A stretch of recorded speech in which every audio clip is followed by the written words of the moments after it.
They have season 8 of luxury yacht swap. Don't do it. Free trial started. And it's all smooth sailing until you forget to cancel that. Which we always do. Well, with the BMO app, we'll identify if there's a change in your monthly subscriptions or recurring payments, like when a free trial expires. We don't have that many subscriptions. Explain Catflix. Entertainment for gets. When staying on top of your spending means real financial progress. That's the BMO effect. And right now, earn $300 when you open a BMO Performance checking account.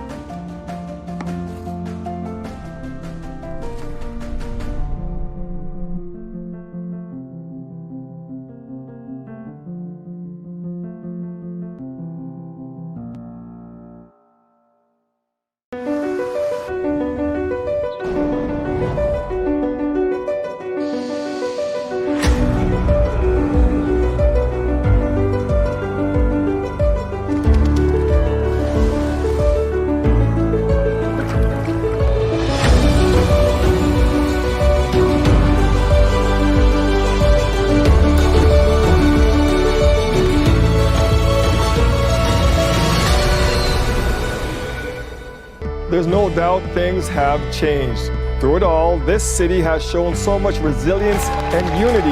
CBC Toronto News is committed to bringing you factual, pertinent information you can use to navigate through these uncertain times. From the global pandemic to a seismic cultural shift, facts are what connect us, unite us, and what matter most. When it comes to the latest news in Toronto and the GTA, CBC Toronto News at 6 is your trusted news source.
Welcome to the closing day of BMO IFFSA Toronto 2021. My name is Jake Deere. I'm the advisor for BMO IFFSA Toronto. Today's theme, as we wrap up the festival, is the bright lights of cinema. You know, nothing really explains cinema as bright lights, right? Isn't that fabulous? The bright lights of cinema, and that's what today is all about. And really, thank you to all of you who've journeyed with us through the past 10 years as we celebrate our 10th year this year. And it's been quite a journey, especially the last year and this year, with all the challenges that have been going on. You know, this world is left with hope. And it is really a celebration and a look forward for that hope. And we really hope and pray that next year, I'm not just going to be standing here alone and you're going to be watching me on your screen. We're actually going to be all in one big room and have an awesome celebration where we're face to face and we're hugging each other, we're toasting each other, and we've got the bright lights of cinema right outside with the red carpet and the limos pulling up, and we're shaking hands and having a toast as we celebrate the 11th annual BMO IFFSA in 2022. All right, I hope, and I pray that you're able to join us. For now, today, as we wrap up, we've got a great masterclass, Journey of an Actor masterclass with Canadian actor and rising international star Hamza Haq, hosted by the Oscar-nominated writer and producer Sami Khan. And of course, you've got your free passes, all right? Your last chance, your last day. Get your free passes. If you do not have them, go to IFFSAToronto.com and you can get your free passes. Our festival closing film, some of the premieres are Chronicle of Space, Stalpuren. Incredible film that was acclaimed at the Berlin Film Festival. Pebbles, Kuzangal, which was actually received an award at the IFFR, which is also incredible. So these are great films that you really got to watch, folks. They talk about hope and just great, incredible storytelling.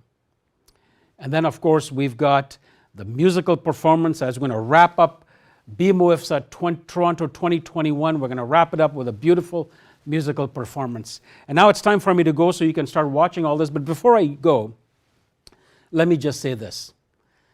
It's been, past 2 years have been quite challenging. Many of all of you and all of us, this world has seen so many challenges, but our resiliency as humans have really, brought us here. And I commend each and every one of you. I pray that you all are safe and healthy and still telling meaningful stories that need to be told, that need to be shared. I'd like to thank all our sponsors. Many of them have been there since day one, and many have just joined us. And to each and every one of you, a sincere thank you for your support. Thank you to our audience, you, our viewers, our audience, and to those that go see these films, support filmmakers, and in fact, thanks to our filmmakers, the fraternity. And thank you to each and every one of you for allowing us to share your films as well, to tell your stories, the stories that need to be told. Thank you to our incredible local advisory board and also to our international advisory board. There's a long list, and please check out our website, IFFSAToronto.com, otherwise I'd be here for a long time. But thank you to each and every one of them for their guidance, their nurturing. BMO IFFSA Toronto did not just become the largest South Asian film festival in North America by itself. It took you and our advisory councils, locally and internationally. It took our filmmakers, those that believed in this festival. It took our team to bring it here. So thank you to each and every one of you. Thank you to our incredible team of BMO IFFSA. They work day and night tirelessly to bring you what you saw these past incredible 11 days. And now, as soon as today is over, I'll tell you tomorrow they'll be doing a post and then talking about plans for 2022. That's how dedicated, determined, disciplined, and hardworking team that is this. All right, I've spoken enough. You're waiting to get to the movies. Folks, thank you again for being a part of BMO IFFSA Toronto 2021. Love you all. God bless each and every one of you. Stay safe, stay healthy, and I will see you next year at the BMO IFFSA Toronto 2022.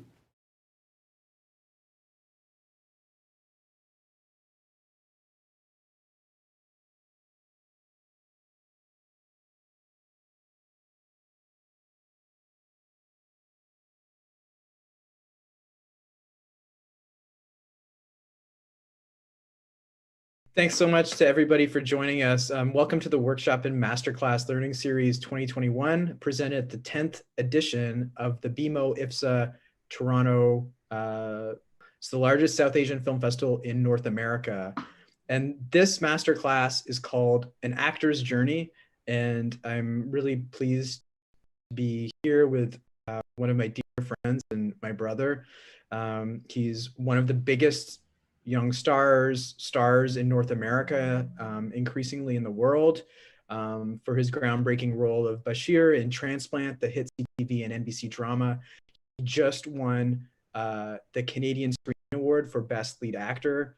He's an actor, a writer, a director, and an advocate for both the South Asian and Muslim communities. It's my real pleasure to introduce Hamza Haq. Hey man, welcome. Yeah, welcome, salam. Thanks so much for doing this, Hamza. I know, especially for filmmakers, for young actors starting out, they could really use your insight, because I know from talking to a lot of them that you are an inspiration to many. So I'm looking forward to the conversation. And for all of you out there, Hamza and I are good friends, so this will be pretty loose. This isn't this isn't like a really formal talk. We're going to keep it loose. I think the first thing to mention off the top is that this is a pre-recorded. You're watching us in August, but right now we're talking just days after the horrific attack on the IFFSA family in London. So I just wanted to just give a shout out to the victims, to say that we're thinking about them. They're in our thoughts and in our prayers, but beyond thoughts and prayers, we need action to protect the Muslim community and also the broader South Asian and Asian communities who are increasingly under fire by racist violence. So I just wanted to throw to you, Hamza, how are you doing? How are you holding up? Is there something you wanted to say to the Muslim community in particular right now? Yeah, I mean, just sending my love, man. Ultimately, like, we just need more of that, and love takes many forms. It takes forms in speaking out. It takes a form of creating art. It takes a form in providing support, actual support, emotional support, financial support, and everything like that. So just sending my love to the families in all its forms, to the Muslim communities, and really sitting in how it makes me feel, without initially like just reacting to it. I feel like there's such a reactionary response or whatever, but like there's the first reaction, and then there's the digestion of the situation that we live in, country that we live in, the circumstances that create such an attack. For me, one of the saddest aspects of this is, the perpetrator of this vicious attack. I mean, he was a 20-year-old. He's a young guy, and how many like levels of failure do we have to get to as a people, as a country, as a whole, to allow for somebody to escalate this violence to that level? And I think that's a conversation that I'm interested in having, like, outside of the realms of this this venue and stuff. So I think that's something that I'll be very interested in investigating and exploring, because I think it's up to us storytellers and artists and stuff like that, to a degree, to make sure that the people who are ignorant and don't have access to what Muslims are just have an idea of that, and that idea allows them to do really destructive and hurtful things. So here's to limiting that, and inshallah in time eliminating that. Absolutely, inshallah. And I think one of the things I really appreciate about Sunny and IFFSA is that they really foster this inclusive and diverse sense of South Asian identity, and I think particularly for us in North America or in Western Europe, we have to go back to this idea of a broader sense of South Asian identity, because these racist lunatics, they don't know the difference between who a Sikh person is, a Muslim person, a Hindu person, a Christian person, a Jain person. They don't know. They're trying to kill all of us. And we have to, I wish that we could, as a community, sort of recommit to each other, because, we're all in this together because of the ignorance. The ignorance is so profound. The hate is so deep. And unfortunately, I feel like it's going to get worse before it's going to get better. So now's a time where we really need to stick together and, you know, stand up for, if like a Sikh family is attacked, we need to stand up for. If a Hindu family is attacked, if a Christian family is attacked, if a Jain family is attacked, a Jewish family, and now, you know, the Muslim community is in a lot of pain. People are hurting. So, you know, I hope that this is a moment where, you know, there can be some change, and, you know, to try and pivot from that serious subject matter, to the conversation at hand, which is difficult, but I wanted to acknowledge it because I know you're carrying that with you after, you know, talking to you and texting the last couple of days. So I didn't want it just to be like an elephant in the room, even though this is airing in August. But I want to dial into your personal story because I feel like, you know, your personal story gives people insight into your approach, both as an actor and just as a human being. So this conversation is titled An Actor's Journey. So I want to talk about the beginnings of this quest for you. Could you tell us a little bit about your childhood, where you were born, where your parents are from, and sort of your journey as a boy, really? Yeah, well, I mean, my parents are Pakistani, as am I. You know, my dad grew up in Karachi, my mom grew up in Sialkot, moved to Islamabad later, and then they got married and moved to Jeddah, Saudi Arabia, where they have 4 kids, and I was the last of those kids. And I lived in Saudi until I was 9, and then moved to Canada in 2000. And in January of 2000, and yeah, been in Canada ever since. Well, I mean, not exclusively, but like have been a resident of Canada ever since. How do you think being South Asian in Saudi Arabia for those first 9-10 years shaped you? Because it's not the same thing as being Saudi or even an Arab in Saudi Arabia. Yeah, I think, you know, like all the credit to my parents, like they really sheltered me from a lot of the nonsense that was going on. Like, you know, yeah, you know, the thing is, we were surrounded by, like, I lived in a compound where I was surrounded almost exclusively by other Pakistanis or Indians or Bangladeshis, or, you know what I mean? Like other,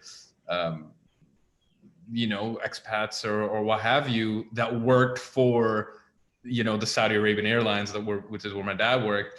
And, you know, we all sort of lived together. So we all had the same experience. So really I was growing up with people with the exact same experience that I was. They were born there, you know, the girls all had to wear, you know, abayas and stuff. And, you know, we were all going to, you know, embassy schools and stuff like that. And, you know, we were kind of treated, obviously we were treated like Pakistanis, we were treated like foreigners, you know, and that was just kind of the norm. And there, I think in my youth and in my childhood, I didn't really see anything wrong with that. It was just how life was. And what I didn't realize and what I grew up to realize was just like how much pressure like my dad was under on like a monthly basis, you know, like he would have a performance review like every month. Like he was on the chopping block every month for 30 years almost, you know what I mean? Where they would just like evaluate his performance and everything like that. And, you know, 1 month from the next, he could have just been like, all right, cool, you're going back home. And then we'd have to uproot the family. And then, you know, thankfully, like he resigned of his own accord. And, you know, we moved to Canada and that was that. But yeah, I think my parents did a great job hiding the politics of all of that, especially for me. Maybe like for my brother, who was 17 when we moved, like maybe he noticed it a little bit more like in his teens and everything. But for me, it was just, I went to school. We lived 45-minute drive from Makkah. We did Umrah every once in a while. It was great. And there was all, you know, it was really good food, and, you know, it was just great. Looking back at it, it's just like, wow, man, it must have been really tough for my mom. You know, she's the most. And what's your exposure to acting at that, and for those first 10 years? When does acting come into the conversation? What's that sort of dialogue you're having with popular culture beyond the confines of that compound in Jeddah? I mean, we always like, we we travel to Pakistan and watch all the Bollywood movies and come back with like sleeves full of bootleg DVDs and stuff like that. You know what I mean? And we'd watch a lot of movies. A lot of Disney, a lot of fair bit of Hollywood. Like Hollywood wasn't or like Hollywood movies weren't a thing in Saudi, but they were like when we went to Pakistan, you know what I mean? We'd go and everybody's talking about Mission Impossible. Everyone's talking about Speed. Everybody's talking about, you know what I mean? Like Jean-Claude Van Damme and all these, you know what I mean? Like, so we early then, like I guess performing was always a thing for me. Like we'd watch the Saregamapa or the Boogie Woogie or, those dance shows and everything. And because I was the youngest, I was the clown of the family and everyone's getting married and like, all right, Hamza, go on stage and dance. And I loved it. Like I would be, I'd be completely lying if I didn't say like, I loved the attention. I loved all of that. But as far as ever doing it professionally, that didn't happen until much later, like much later. Yeah. Was there, even before you sort of thought of it as a career, was there like a role as a child, either in Jeddah or visits to Pakistan, or when you came to Canada, where you saw Keanu Reeves on the bus and you're like, oh, that's crazy, I've never seen anybody, or Dennis Hopper maybe in that movie, and you're like, oh, that's crazy, how does he do that? Did you think about that and sort of break it down in that respect? Like, what's your interaction with acting?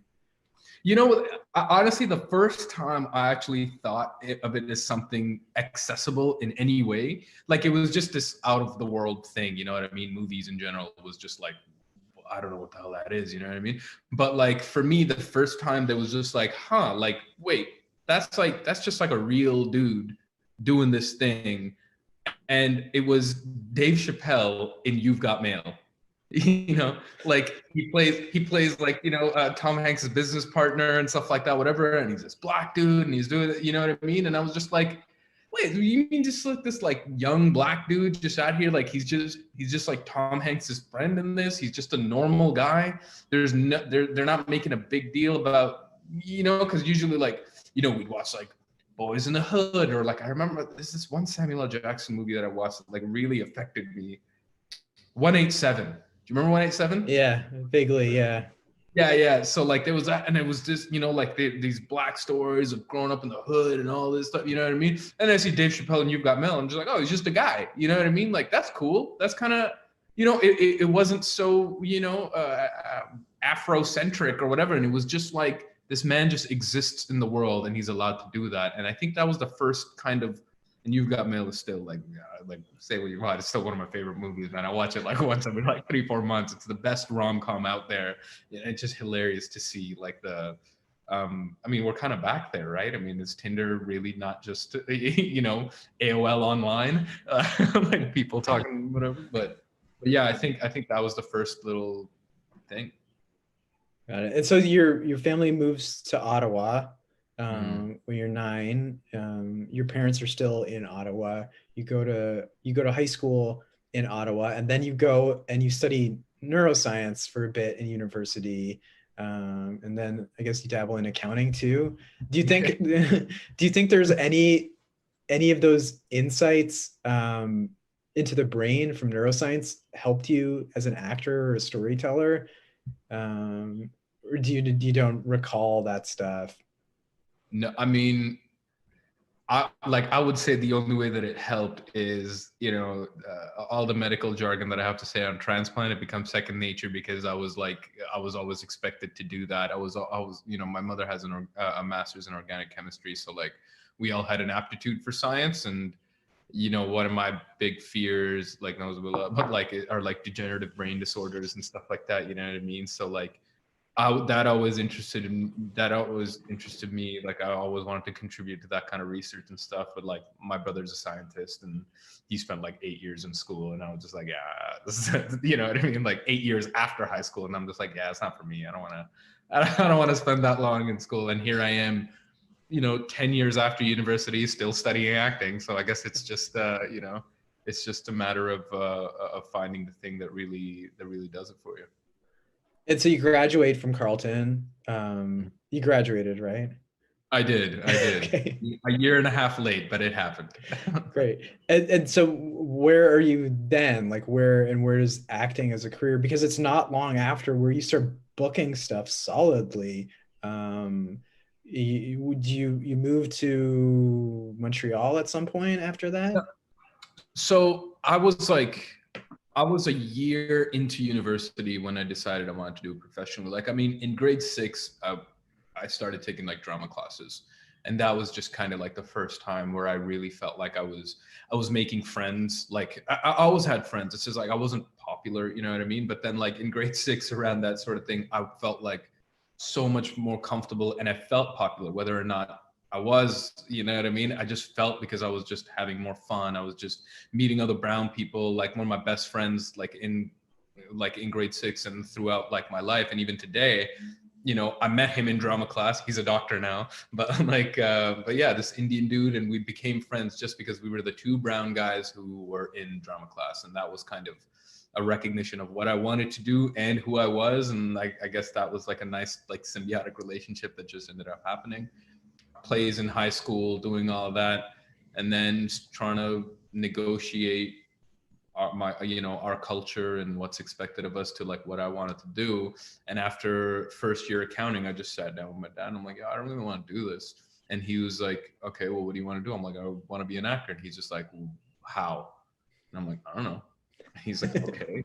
Like, yeah, he just asked me how, like, you know, I'm like, I don't know. And he's just like, okay, we'll figure it out. Make a plan, and you're gonna graduate, because that's the deal. Like, you're gonna graduate. That's not negotiable, but do it in whatever. So I ended up graduating with a degree in film studies and a minor in law, because it was the only thing that Carleton offered. Like, film studies was the closest thing, and I didn't want to lose credits, and I didn't want to, transfer to Ottawa U, because like that's just not something you do as a Carleton student. You don't defect to the enemy. But yeah, like I did, I finished that, but while I was in university, one of my part-time jobs was I was working as an extra on set. Like any movie a week that was being filmed in Ottawa, which is almost exclusively the things that get filmed in Ottawa, but like I was in the background somewhere, anything to get on set, anything to be in that, you know what I mean? And when I graduated, I was also taking acting classes like while I was in university. And then as soon as I graduated, I went to LA to like study acting, and with a studio with Ellis & Co., which is where I still study today. And no auditions, nothing, just put myself into trying to figure out how to be a better actor. And then came back, went broke, lost all my money, called dad up, hey, you can book my ticket back home now. Came back to Ottawa, tried to get an agent in Toronto, couldn't do it, couldn't hack it. And it wasn't up until just through luck, really, or good fortune and Allah's good grace, like I found myself booking a role that ended up getting me to Montreal, and I moved there in 2014. So that's kind of when it wasn't my first gig, it wasn't my first thing, but that's sort of when it started rolling, when I booked that kids TV show Look Cool, like for TVO Kids, and I started dressing up as various historical cartoons and teach kids math. And so what was that like? Was it validation at that point? Did you circle back to your dad? Did you have conversations after that? Or was it just sort of off to the races? This is like, I can do this. This is a career. It was, it's funny. I just spoke to my dad about it recently, where I think the CSA win was the validation for my parents. Like for me, like, I don't know if I'm ever really going to get that. Like, I think I have far too much work to do on my own insecurities to like really feel validated and welcomed and whatever. But for my parents, like I asked them to record a video of like when they were announcing the winners, and I was just like, all right, if I win, send it to me. If I don't, keep it to yourself. I don't need to see that disappointment, But yeah, but I really saw my mom finally got like, felt like I feel like on video, like I have my mom like exhaling for the first time in a decade. You know what I mean? Yeah. Like just like, oh my God, like I really thought, like my parents thought it was crazy for a decade to be just like, well, why is he putting himself through this? Like, why?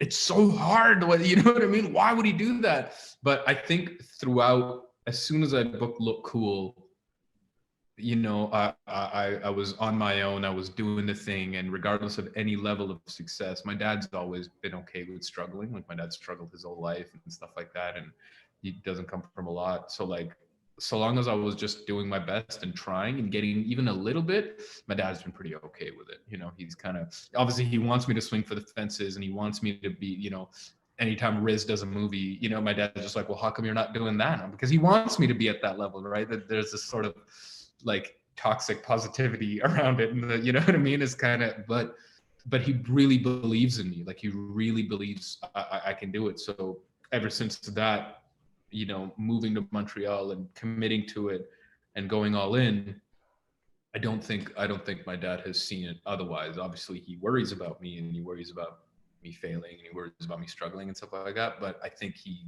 believes in me, and I think my mom's starting to think that I'm not going to go to law school. Like, she's starting to really accept that.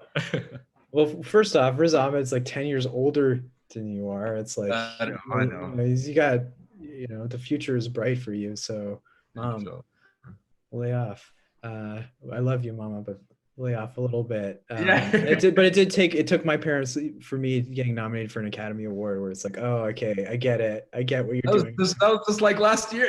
Yeah, I was like, seriously, yeah, it was longer for me, you know, but it was like, okay, I know, you know, it's the thing where it's like, I know that, like, I know what that is. You know, they've watched the Oscars, they know the people on the Oscars, whereas like other things, you know, whether it's transplant or, you know, documentaries, it's like, I don't know. It's like even Netflix, I think that's so new, but like the Academy Awards have been around for whatever, 90 years, and the CSAs have been around for whatever, 60 years. And it's like, right, that validation for immigrant parents, they need that, because I really feel like it was a degree. Like I saw my parents react to that, and it was like the equivalent of me graduating. You know, like I graduated from university, and it was so anticlimactic. Like I think I got an email, and I forwarded it to my dad. I'm like, hey, I graduated, I'm gonna go to LA. He's like, all right, cool. But winning that, I felt like the reaction to that was the equivalent of seeing me like cross the stage after like getting my master's or something like that, because they're just like, all right, cool. Like he's worked hard at something. He knows a couple of things, and he's got a degree that shows the world that he's capable. So like now that I feel like they can, like, it literally felt like graduating, or what I think the reaction my parents would have had if I graduated from a professional or a medical degree or something like that, you know? So, yeah. And so you land this kids thing. What about the rest of the grind? Can you talk a little bit about your struggles and triumphs in that early career? You know, because you're getting pigeonholed. You're a brown actor. You've talked about this struggle of being, you know, the terrorist, the terrorist role that invariably the casting directors want you to audition for, the agents want you to audition for, because it's literally the only option for brown actors, for South Asian and Middle Eastern actors. Like they just, you know, Riz, you know, lent his name to this study that just came out yesterday. You know, we're talking in June, but just came out, which shows it's like literally all of the roles except for transplant are for terrorists, for Muslim actors. So how were you navigating that, and like not just balancing the auditions, the calls, but also relationship with casting directors and representatives who are, you know, want you to work? Yeah, like I don't know what it is about my relationship to my agents, but I've been so lucky, and like, you know, like there's always been this like attempt at like fitting a certain mold, you know, either like my public image or anything like that. I feel like I'm always putting on a show to like show myself as like this type of person or that type of person and whatever. But for some reason, I've always been like very honest with my agents, because I think above even my own self, like I put my commitment to acting higher than that. so like as a result of that, I've always been able to like be very clear and succinct about what I wanted out of acting, because I think at some deeper level I know what I wanted to solve or what I wanted to achieve for myself. So I didn't even have, like, you know, the thing is my agents never pushed me for terrorist roles and stuff like that. It's just what was available. So they would send out the things and I would do them. And, you know, I did a handful of them. I did 2 seasons of a show called Art of More with, you know, angry Arab with a gun. You know what I mean? That's kind of, you know, no depth, no whatever, but I did it. And I was doing it at the same time as I was doing this kids TV show. So like, you know what I mean? On one day I'm like, all right, kids, we're talking about spheres and stuff like that. And, you know, whatever. And then we go cut. And then a week later, I'd be like, before I leave this country, I'm going to kill him. And I just thought that was really funny. I was like, in no other, you know, where else do you get to do that? And it was fun for like, it was paying the bills, it was whatever. And then it just got to a point where I had money. I was living in Montreal, and you know, it's a cheap city relatively, you know what I mean, or used to be.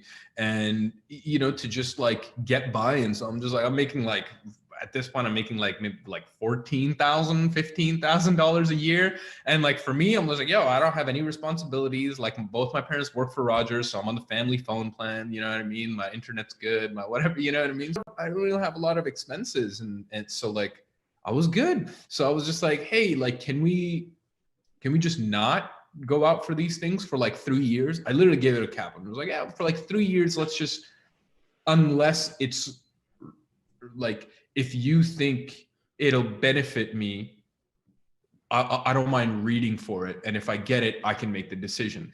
But I don't want to read for terrorists. I don't want to do whatever, unless there's something that, and there was one, I think in that period, there was one role that came out, which I read for, I didn't end up getting it, but it was some movie that Ang Lee was doing. And they were just like, listen, they were looking for like a terrorist, you know, I think it was Iraqi insurgent. Was the name of the thing, but it was just like, but it was for Ang Lee. It was one word, and I was just like,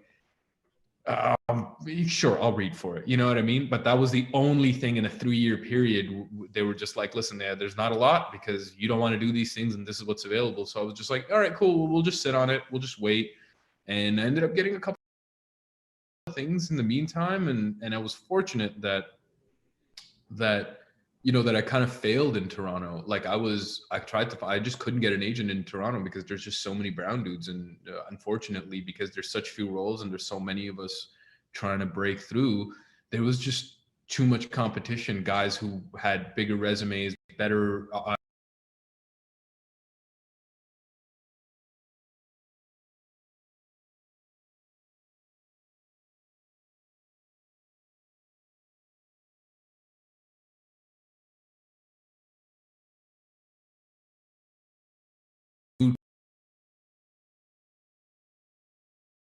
landed in Montreal as a result of just not making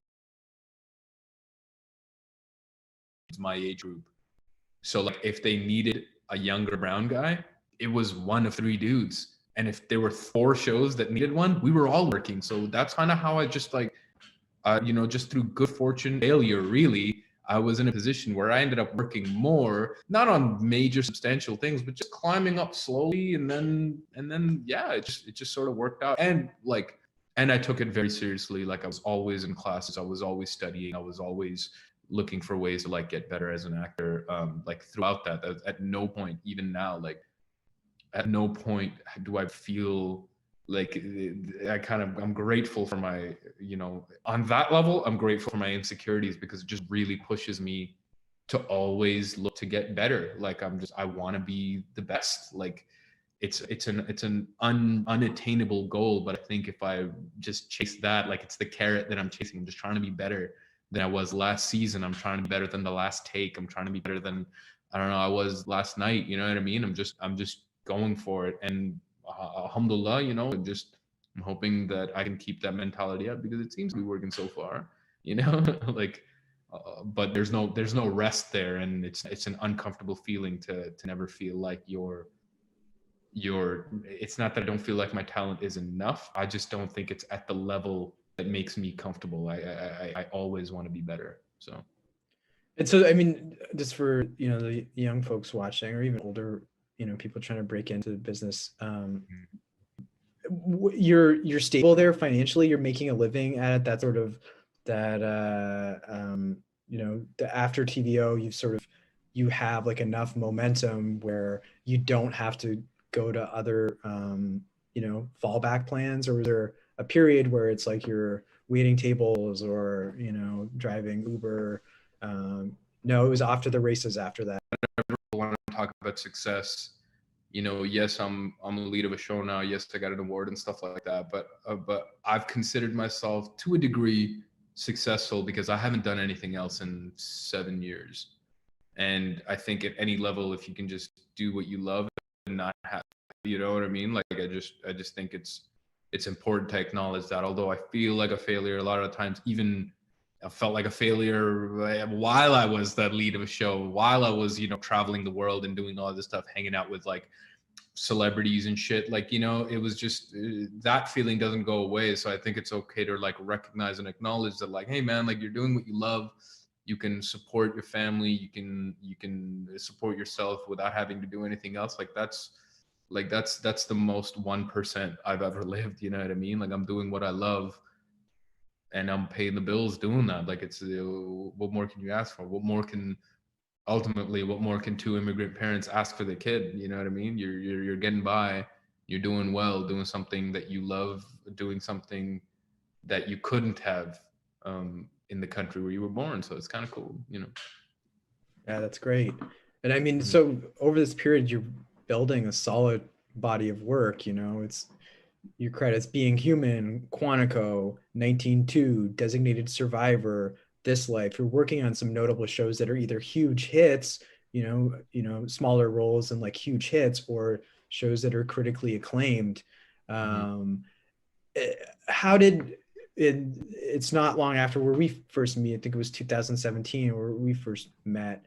So you've worked on a show called This Life. Could you just talk about your experience on working on that show? And then how, you know, we came to meet, and I guess it was the summer of 2017 on Transplant. We Was met it in, 18? yeah, because I met with Joe initially in fall of 2017 when he first pitched me or talked to me about. Actually, I don't even know. Maybe. It's 17. It's oh it's yeah. Okay. it's the yeah. It was the summer of 2017 because it was I'm pretty sure. Anyway, Whatever. Unimportant. Yeah. We need a fact check here. Where's the fact checker? Yeah, exactly. Neither of us are good at that job. Okay, so at any point, you work on a show called This Life. Could you just talk about that experience and like what that, you know, what that role was and what it meant to you? Yeah. Yeah. So This Life was awesome. Like I remember the audition for it, and it was just sort of this open thing about, you know, the character was a foreign exchange student, and he was finishing his postdoctorate and stuff like that, and he just didn't want to go back home. He wanted to stay in Canada, and they didn't, you know, they didn't give any parameters about where this guy was supposed to be from.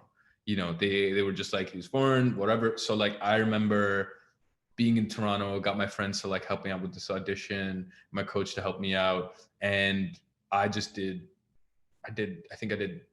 3 full versions. So like my submission tape was like 15 to 20 minutes long. Like my self tape was like a little episode of of whatever. But I ended up doing it in a British accent. I did an Arab accent and a Pakistani accent. And I was just like, all right, cool. Like, and then got a call back, did it again, and then I ended up booking the part. And then Joseph K., who was the showrunner for This Life and is the creator and showrunner of Transplant, he called, you know, after I booked the part, he was just like, yeah, so just pick one. What do you want to do? Like, or do you want to put it on screen? And, you know, I was just like, you know, I've actually never played a Pakistani. You know what I mean? All these years, I've been doing about 6 or 7 years at this point. And I just got to be a Pakistani. And then I sort of did a little bit of research on what that is, because I haven't spent a lot of time in Pakistan. So like, but I just like really wanted to give that a voice and give that a go. And just the way we went about it was just so personable, and it was just so organic. And as a result of that, when This Life unfortunately got canceled, regardless of it was just silly. Like it was just silly. It got 8 Canadian Screen Award nominations and it was canceled the next day. So like, you know what I mean? These are all like, it's all political, all these like things of successful shows and stuff like that. I mean, ultimately, I mean, that's a different conversation, but but anyway, so he's writing the show, and initially I get hired as a cultural consultant. You know, Joe is building this think tank of people on how to bring the story of the Syrian refugee to light. So he's talking to all these Syrian refugees, he's talking to doctors, but our work together on This Life was really honed in on the experience of a brown man and how he feels, just how he the emotional weight, the day-to-day of what it means to be a brown man in Canada. And you really wanted to inject, that's something that I gave to my character Raza in This Life, and then we sort of had, you know, went deeper into that conversation for Bashir, and then came into the writer's room, and that's when I met you for the first time. I got to come in a couple of times and just like talk about my experiences, and it was just so great because even Joe mentioned after me, he's just like, man, like I couldn't believe, like even Sammy, like the you know, you guys were just like firing back and forth, and just to have somebody who had a shared experience to like bounce that idea off. And I was just like, man, I hate that you don't have that like on the daily, you know what I mean, to be like the only voice in that. I mean, it was just like, you know, so like, you know, again, thanks to everybody who put this together, just to like have the opportunity to like bounce being brown back and forth each other, like in an artistic setting. I think it's important because it's not until you have it and you see how you feel in that world that you realize, oh man, like I guess it's not the norm, which sucks, which shouldn't be the case, you know? So yeah, and that's how we met. And then, you know, one thing led to another, and I got cast. I mean, that was so that was initially, like, do you want me to keep going about how I got involved in transplant and stuff? No, like I mean, that? we can dig deeper. I mean, I just to chime in because one is like the fact check at the real-time fact check. It was 2017. Okay. I just checked. And you know, to get into it, because that process is a long process, right? Even though Joe and Tara Woodbury, who you know, really was key executive on developing the show and having this concept of the show, they had spent whatever it was, 3 or 4 months, maybe longer than that, until, you know, you and I became involved in that summer of 2017. Right. But I remember even at that time, even the fact of a green light and, you know, development of a season felt a long way off. I knew how Joe and Tara and others like would talk about you, you know, it's like, because that's something that actors need to think about, is like, and just to highlight too what you were talking about earlier, but that work ethic, right? It's like, even if it's like a short film, especially if it's a feature film, and then if it's like a TV franchise, you need somebody who can carry the weight of that, somebody who's going to do the work. And even by that time, Joe and Tara and the other executives at Sphere, Virginia Rankin, they knew that you could do that. They had a certain amount of confidence, even though you were still a question mark because you weren't the lead of This Life, you played a supporting character. They knew, and going through the audition process, you know, these story conversations, you know, where you and I met, they knew that you would do the work. And I think that's something we're just to, you know, keep it real with everybody. It's like, acting to make it at this level, at your level, for example, it takes an insane amount of work. So if you're getting into this, and you're maybe fooled by the fact, oh, it's like Hamza, he like made it after a couple of years out of university. It's like, don't be fooled. This man works insanely hard at what he does. And luck is only when, you know, when opportunity meets talent, and you have to do the work, your talent, even if you're naturally gifted. So preparation, I think that's the thing, when an opportunity meets preparation, that's kind of thing. Whatever. Yeah. Talent. No, but that's the thing. Like I now, like, I appreciate you saying that, because I'm always hesitant to say that, because I don't want to like, oh, like I work so hard. So like, but the thing is, like, I care desperately about this thing. And I really think that that's been, I don't think I'm the most talented actor. Like I don't, I just think I work harder than a lot of the dudes out there. You know, I really feel like I don't go to the parties. I don't whatever. I'm in class every week. I have been for almost a decade, like Sundays without fault. I'm workshopping scenes. I'm talking about how to challenge myself as an actor, how to question myself as a person, to bring more of myself to that sort of thing. Like I have not stopped. I haven't taken a vacation. I've made money. I've done whatever. I've not taken any time off from any of this. Like even when I travel, like I'm still on Zoom. I'm still working.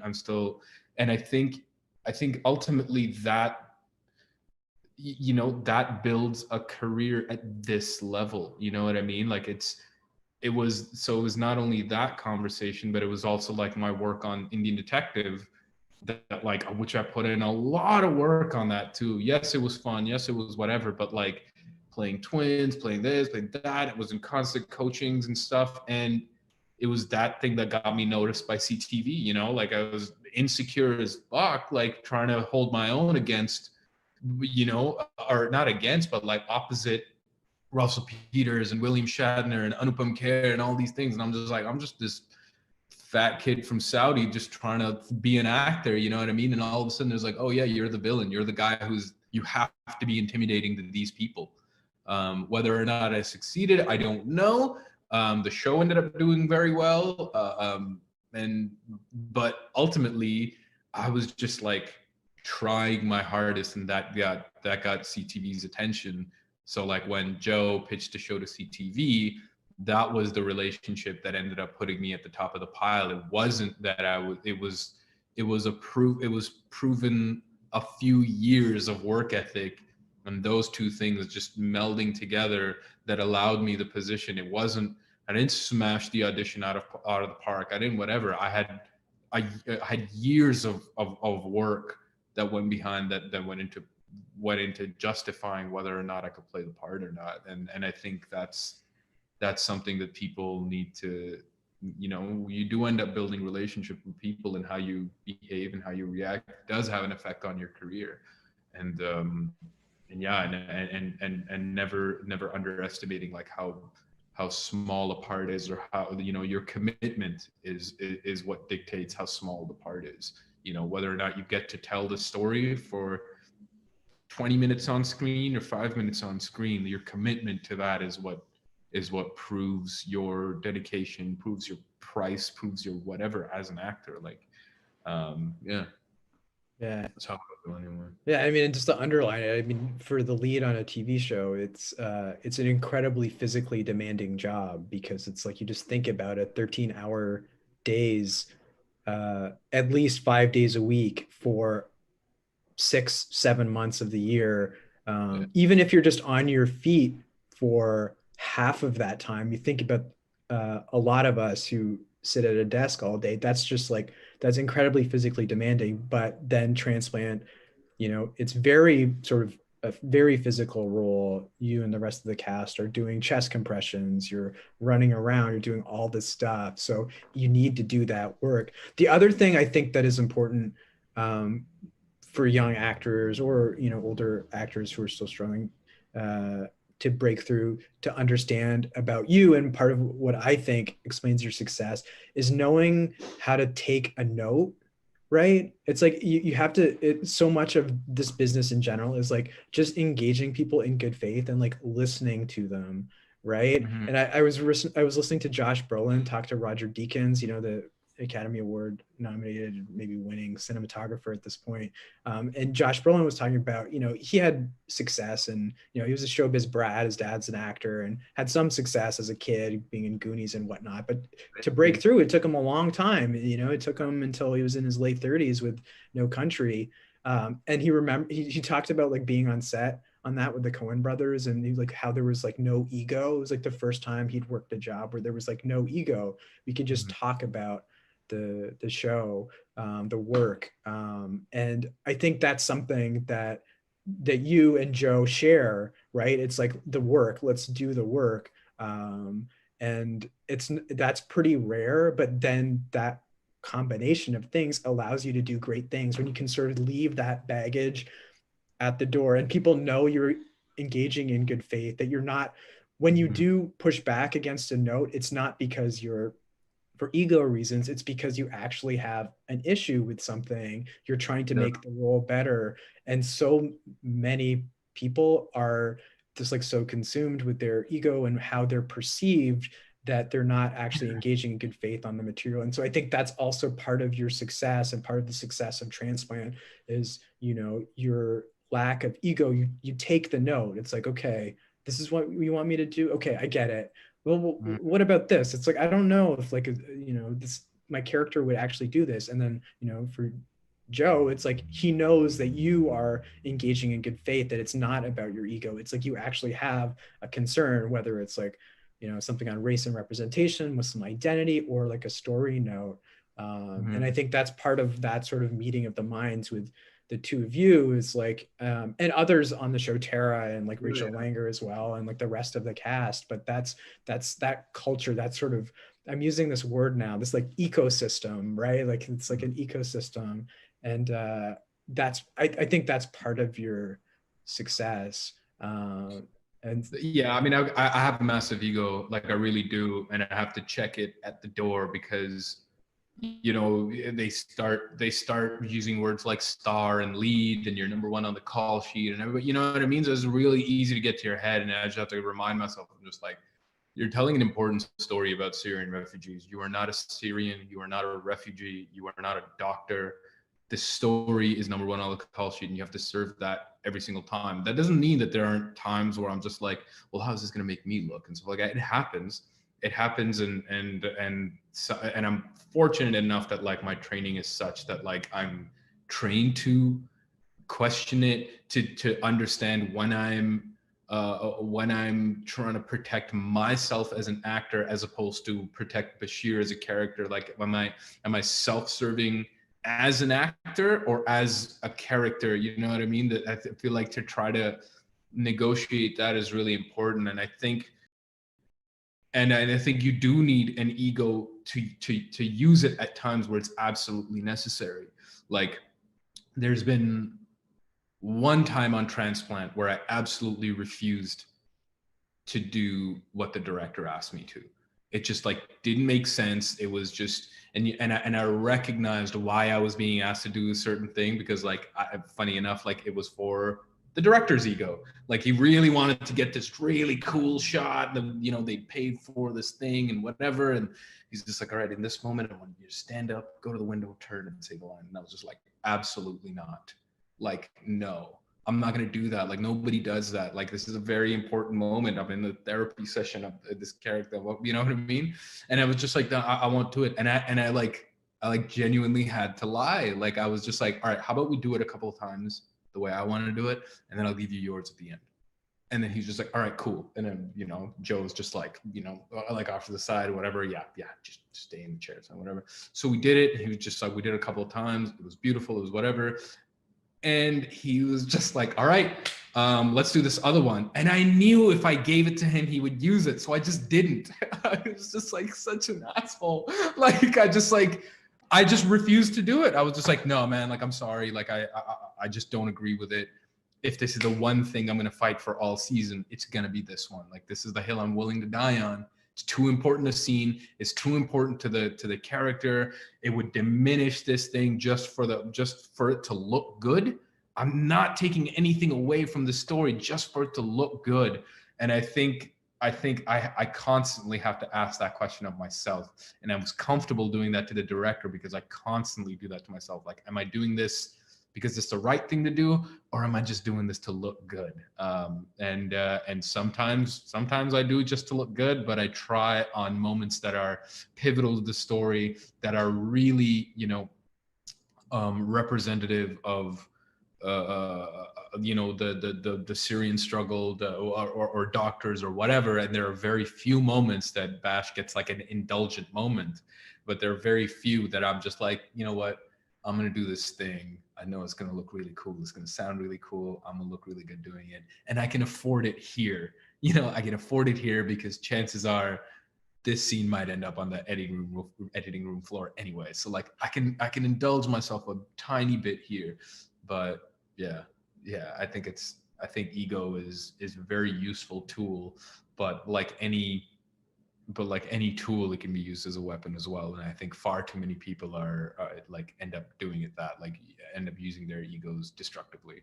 And I'm just trying to use it in a constructive way. And I think the awareness that you have about your ego makes a difference, right? Because it's like some people aren't self-aware. It's like, oh, I don't have an ego. Like people tell you, it's like, dude, you are. So it's like if you're honest with yourself, it's like, because we all have egos in like show business. But if you're honest with yourself, it's like, then then you can figure out ways to satisfy your ego that don't mean obstructing the work. You can be patient. You can be patient that the accolades and the credit will come, which is tough. Some people, it takes longer than others. So I mean, I think now to kind of go to just the success of the show, and the fact that it's like so groundbreaking. I think season 1 exceeded everybody's expectations. I think CTV would probably admit that. Joe would probably admit that. I think you'd probably admit that. You wouldn't admit it, but you would be nodding your head and smiling as I said that. Yeah, exactly. So I'm curious, like, and there's I think the silver lining for transplant the pandemic was that there was an opportunity on NBC's slate for the fall of 2020 where they needed dramas, and hey, CTV is like, Sphere Media is like, hey, we have this new medical drama when you put it on there. And some Canadian shows got put on network TV and they did not go so well. There's a couple which kind of ran into a buzzsaw, but Transplant kept growing. It kept growing, which is very rare at this moment. And I know because people in the business in LA were like telling me, and it's like the numbers the show was getting for not a franchise for first year of a show with a diverse lead were really tremendous. So I'm just like curious, how have you handled that tremendous success and the level of exposure? It still is early in the journey of the show. It's like shows last for 4 or 5 years, sometimes longer, like Grey's and such. But I'm just wondering where you are in that journey, the stuff away from set, away from the studio. How do you manage that all? I've been very fortunate in that I think had we not been in a pandemic, I would have really let it go to my head. We would have done the circuit, we would have done the shows, we would have done the events and stuff. And I think there's a beauty of the fact that like the show gets released, it's doing really well in Canada, it gets sent to the States, it goes to England, it goes to South Africa, it's really popular in Brazil. It's airing in the Middle East now and stuff like that. It just opened in Indonesia, Malaysia, like a couple weeks ago, I think. And it's going to all these places. And when all this was happening, I was like, I was living with my parents, you know what I mean? Like I'd let go of my lease and I was, it's pandemic things and no one's going anywhere. So I was just hanging out with my parents. I was enjoying the show as it came out, doing a bunch of Zoom meetings about diversity and inclusion and other hashtags and all of these things, you know what I mean? And it was just like an opportunity to just enjoy it and prepare to like keep working.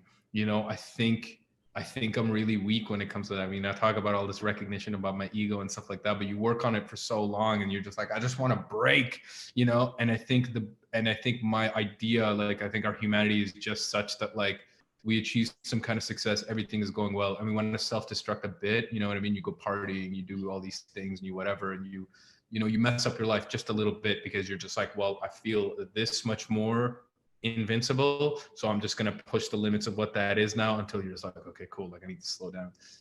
and Allah subhanahu wa ta'ala like slowed everything down, you know what I mean? And I was able to like really digest, enjoy it, did Ramadan at home and everything like that. So for me, I got American representation.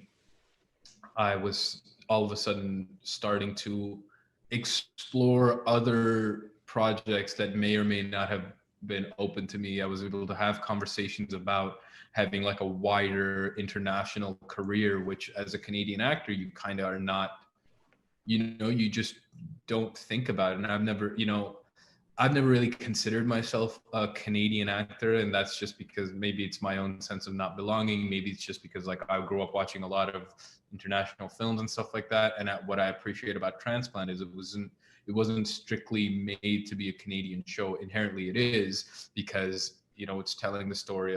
Canada's been pretty good about accepting refugees. It's been it also like takes place in Toronto, so it does inherently become a Canadian story, but the format by which we're going and the conversations that we're having are very universal. So like for it to touch on in so many different demographics and in so many different countries, that wasn't really surprising to me, because like my understanding of it, we were always trying to make a universal show.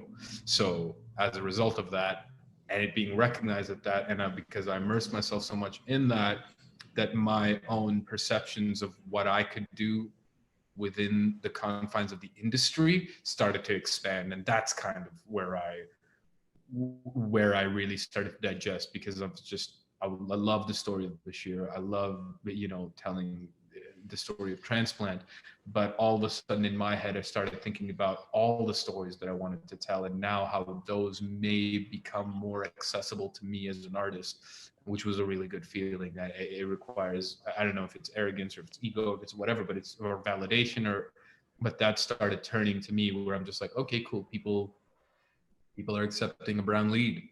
What else can I do? Because inherently anything I do will be, whether I like it or not, it'll be a brown guy doing it. You know what I mean? Like if I get cast as a guy named Tyler tomorrow, I'll be Brown Tyler. That's just what people will see. That'll be the truth of it. So now I'm starting to just think of like, well, what can I do? And really, I think I'm getting to the point where less like I think I can do anything I want, and I'm starting to ask that more of my representation. I have a Google Doc that's it's my inshallah list. Like I have it written down. These are all the parts I want to play. These are all the people that I want to work with. These are all the other things that I want to achieve, and sent it to all my representations, managers, lawyers, whatever. And I'm just like, everything we do has to be working towards this list. Like whatever we do has to be going towards this. We don't have to check them off immediately, but it has to be getting me towards this, because ultimately that's my vision board for what I want to achieve out of my career. And I just feel a little bit more confident in my approach to do that. And the fact that that I'm still taking classes on Zoom and stuff like keeps me grounded, keeps me understanding of the fact that success didn't get me to where I am, but the diligence and continued hard work will get me to where I want to go. And if I stop working now, I may plateau, and I don't want to plateau. So I just keep working at it. So that's kind of how I've handled it. And it's nice to be verified on Instagram, and it's nice to have fans, and it's nice to have people stop you in the street and tell you that like, hey, my mom's a big fan. And I'm just like, this is great, man. What's your mom's name? All right, cool. Hi Sylvie. Okay, cool. Thanks for watching the show. Yes, my eyelashes are real. Okay, you know what I mean? Like, but it's nice. It's all very nice. I love the attention. I love that feeling of success. It's nice to have people recognize you both for your work and for their perceptions of who you may be as a person. But ultimately, it's just the work goes on. I accept it, I digest it, and then then it's back to the regular old grind. Great. Yeah. I mean, we've only got, this has been an amazing conversation. And thank you so much for everything you're sharing, Hamza, with people out there. We've only got a couple more minutes, so I want to be sure to ask a couple of questions, for folks out there who are tuning in. And some of this we've addressed, but I just wanted to dial into it, before we go more specifically. So what advice would you give to young actors starting out right now, particularly young South Asian actors? You're in a good position. People want to hear our stories, and you may start off a little bit further than I did. You may get better characters. You may get, in such a good position where you don't have to do those like bullshit roles that I had to for like 2-3 years. And that's great. But just because you start somewhere in the middle doesn't mean you don't have to work like you're at the bottom. We live in a society, and the harsh realities of the world is, regardless of any level that I'm at, the perception that the public has of you does not change. So just work harder and understand that shit's just not going to be given to you. You'll be undermined. You're going to face racism. It's just going to happen whether you want to or not. And personally, I pick my battles. I really do. I face racism on a daily basis at work, outside of work, because people are ignorant. They don't know they're being racist, but we know it, right? So just like keep going. Certain times you're just going to have to put your head down and keep working. So choose the time where you're going to like stand up and really talk about it. If it's detrimental, cool. If it hurts you at a deep level, cool. If it scuffs your ego, just keep going. Like, just honestly keep going. It's not worth it, because like people are going to label you difficult and all this stuff and whatever. And I promise you, when you come out to the other side and you succeed anyway, without letting it derail you, it's a much better feeling. And I'm in the midst of that. If you're young and brown and working hard, I got your back. You can always turn to me for support. You can always turn to Sammy for support. If you're young and brown and you want a handout, I'm sorry, I'm not your guy. The amount of brown dudes who come to me and say just like, yo, listen, just get me a part on a transplant, give me whatever. Yeah, I'm sorry, it's just not how it works. I work really hard, and you disrespect other actors who are working hard if you just want a handout. So I'm not that guy. I'm not gonna put you on a pedestal just because you're young and brown. If you're working your ass off, and I can see that, 100%, I will put in a good word. I'll help you meet the people you need to beat, start conversations. And if I don't know, I'll find out for you, and I'll help you. But if you feel entitled to anything, it's not going to be me. You're not entitled to my help just because we share that. What we share is struggle. And if I see you trying to overcome that first, I can't help you with wanting to overcome that. So if you're working on that, I got you. If you're not working and you just think that because I made it and because I'm an advocate for brown voices and Muslim voices, I always will be. But that's as much as I can say. Yeah, leave my brother alone. Come on, do your own work. You know what I mean? Yeah, just do your own work. Do your own work. And people who are working will recognize that you're working. Like, talent means nothing in the face of hard work, and potential is. Everybody has potential. Everybody has potential. It's meaningless unless you're actively trying to unlock it and actively working towards developing it first. You have to be the one to develop it first, and then you'll meet like-minded people along the way, and hopefully they look like you, and hopefully they love you, and they're whatever, and you can move forward together. But yeah, it's not incumbent on those who are ahead of you to recognize your potential. You have to recognize it first and work towards that. Absolutely. And if Sunny and Avi will let me ask one more question, I want to ask one more question. Okay. They're messaging me saying, yes, I can. So thank you. Ask all the questions until they cut you off, man. I love these questions that you have. I never get to answer these questions. Sorry I went on for so long and all the other ones, but okay, then I'll ask two areas of questions, and you can close the Zoom on us, Sunny and Evie, if you want, but we'll still be talking. We'll use a Microsoft Teams Hangout or a Cisco WebEx. But I'll have to go in like 15 minutes, say. And so I guess the first thing is, which I think really we'd be remiss without talking about, is the last 12 months, Hollywood, particularly Hollywood, has undergone some much needed change when it comes to representation. How would you assess the impact on Canada's entertainment industry? It's behind. Canada's behind, and in a lot of ways, Canada's been behind artistically for some time. You see, the Brits do it really well. America's doing it relatively well. Australia and New Zealand, a lot of countries are just far ahead of us in terms of that. I think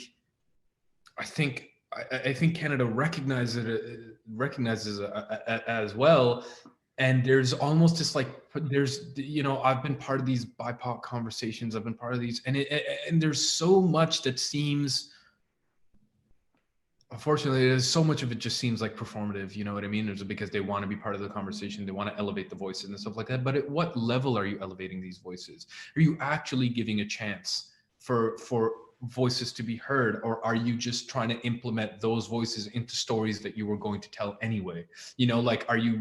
Are you really looking to change things about the narrative? Are you really telling the story of, like, say, Indigenous people versus hiring Indigenous people into these white narratives that you already have? And then so the white lead can feel good that he helped out somebody, and okay, cool, moving on. You know what I mean? Are you really doing that? Transplant, I feel like, is a great step forward. It really is.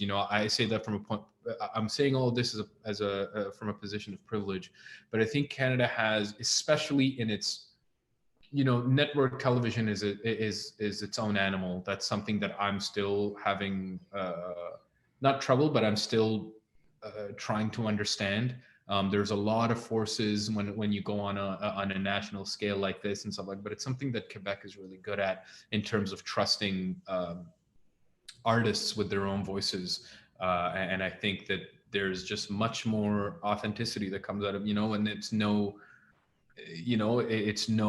surprise that, like, these directors and these storytellers who are killing it on an international stage, are majority French Canadian directors. You know what I mean? These are the ones who are really doing a tremendous job internationally, because I think there's just a little bit more attention paid to the voice of the artist themselves, as opposed to trying to fit an artist's voice into an already existing narrative. So I think that would be a great start to, like, trust a young emerging artist with their own voice. And I know the wheels have been turning and everything like that, but to really go for it, feature films to really go for it, telefilm to, like, not, limit the amount of funding that they give in order to tell, like, an authentic story of what it means. And those stories aren't always pretty, and they're not always family friendly, and they're not always whatever. So just, like, to really, you had this other question that I don't know if we're going to have to get the time to, but but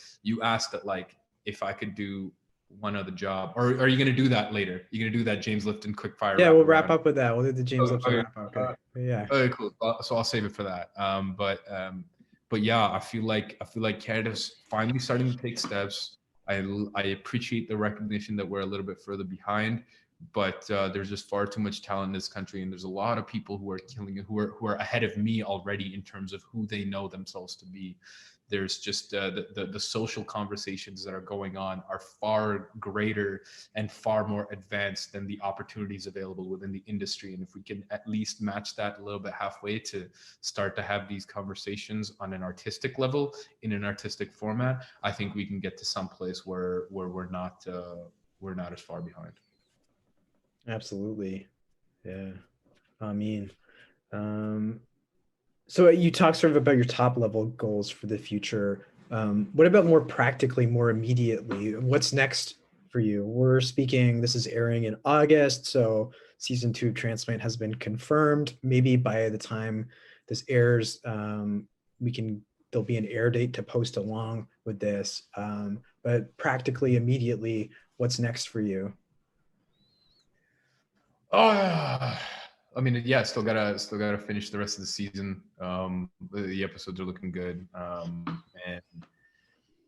just I'm just trying to be happy ultimately, you know. Like I think that's the real goal. Like I think there was this other question that he had, that if we're going to end with the rapid fire thing, you talk about like how my faith informs, you know, how being Muslim like really informs that sort of thing. And that's something I've been ruminating a lot about. You know, I used to think, and it's funny, we're talking about all these like ego things and whatnot. And you know, like my ego, you know, my ego and my arrogance always like made me believe that like, yo, I was God's gift to acting. You know what I mean? That like, yo, like they're gonna see that I really mean this, that I'm really good at this thing, and you know. But ultimately, I like my faith and the humility that I've been able to recognize in myself, either as a result of just my reality, the circumstances by which you know, everything that's happening. You know, life has a way of humbling you. God has a way of humbling you. And what I'm starting to realize more and more is that acting is God's gift to me. That like it's you know, throughout all of the things, even sometimes in religion, I never really felt like I belonged, you know what I mean? Like I don't really relate to a lot of like the khutbahs that go on. I'm just like, I don't, you know what I mean? But like when I pray and it's just me and Allah subhanahu wa ta'ala, I feel accepted there. And I think between action and cut, I feel very much accepted there, that I can express myself in my desperation, my deep love for something, and just have no fear of rejection, which is kind of the same feeling I have like when it's just me and prayer and everything like that. So I feel like if I can bridge the gap between that feeling of like feeling accepted between action and cut to like how I go about my day-to-day life, that's kind of the goal. And I think if I continue to live that, if I have conversations about my career, if I have conversations about the industry at that level, with that understanding and that sort of drone note, I feel like whatever decision I'll make next as far as my career is concerned will be the right one, because it'll be something that feels more akin to what I want to do and who I am as a person. And that's going to be an evolving discovery, and I'm excited to do that. And yeah, I think that's next. I don't want to say too much. This is gonna tentatively, I've signed on to do a French film. So, and at the end of the year, I'm going to be doing hopefully a French Canadian film, and I'll be speaking French throughout all of it and stuff like that. So like that's kind of what's next. I don't know, you know, at recording date, it hasn't been confirmed. It hasn't been, but I've had the conversation with the director. I've read the script. It's funny. It couldn't be further from transplant, and I just don't want to be, you know, I'd just be a Canadian who speaks French, and it's not ethnocentric, which I think is the goal. You know, I just want the liberty to be able to approach a character and give truth to that without having to have these big political discussions. Because Riz talked about that as well. Like, wouldn't that be great if I could do a part and not have to talk about mosque shootings and, you know, political plans and all of these things and policies and stuff. So that's tentatively what I have planned, because I just want to do something fun. That's cool, man. So you referenced this. I feel like we're kind of borrowing from James Lipton, so why not go full and rip off from James Lipton, or rather Bernard Pivot from the French show L'Apostrophe, who came up with this these Q&As. So we'll do like this. Gets credit to that every time too. So you know. Yeah. So we'll do this as does Inside the Actor Studio. If you're an aspiring actor, go watch all of his interviews with many of the legendary actors, and it's really everybody's struggling with the same thing. Another thing, there's a podcast called Off Camera with Sam Jones. Listen to that as well. When I was traveling back and forth between Ottawa and Toronto and Montreal in like early bits of my career, and just spending time on Greyhounds and Via Rail and you know, rideshare and all these things, I listened to that podcast, and it informed me so much about actors' journeys and stuff like that. There's like 200 something episodes, and it's just that my favorite episode is the Javier Bardem one. He just talks about studying. He just talks about vanity. He talks about violence. He talks about being a man of color. He talks about turning down Steven Spielberg because he didn't feel he was ready. So he turned down Steven Spielberg at a time where everybody wanted to work with him. And it was just like, it's my favorite acting podcast. So check that out as well if you're an aspiring actor. That's great. Yeah. So here we go. You ready? This is gonna take us to the finish. So what is your favorite word? Love. What's your least favorite word? No. What turns you on?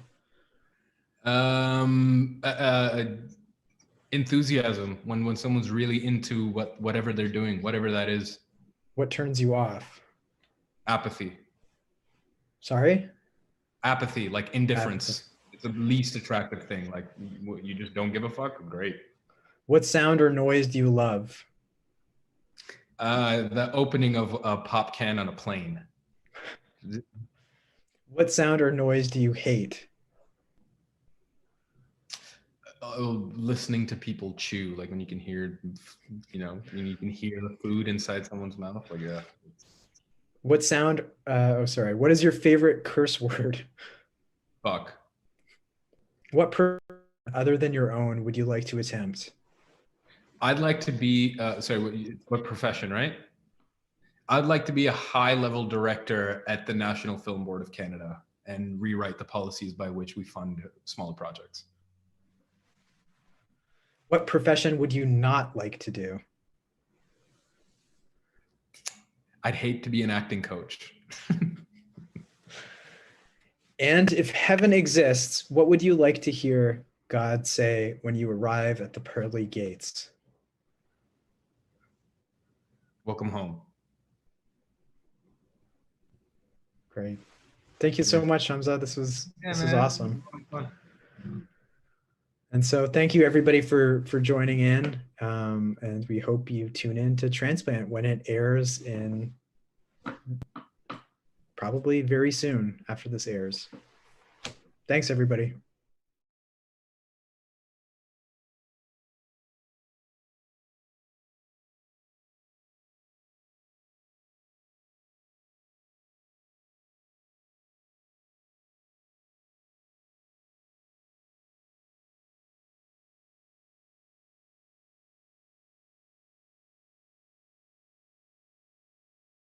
Atul, it's wonderful to see you again, and thank you very much for joining us on this conversation for the celebration of Satyajit Ray's centenary that we are celebrating here at the IFFSA Film Festival. Welcome. And,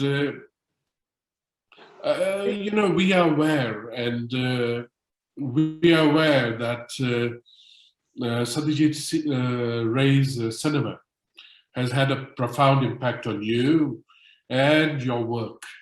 Yeah. Could you tell us what is it about his cinema that inspires you personally?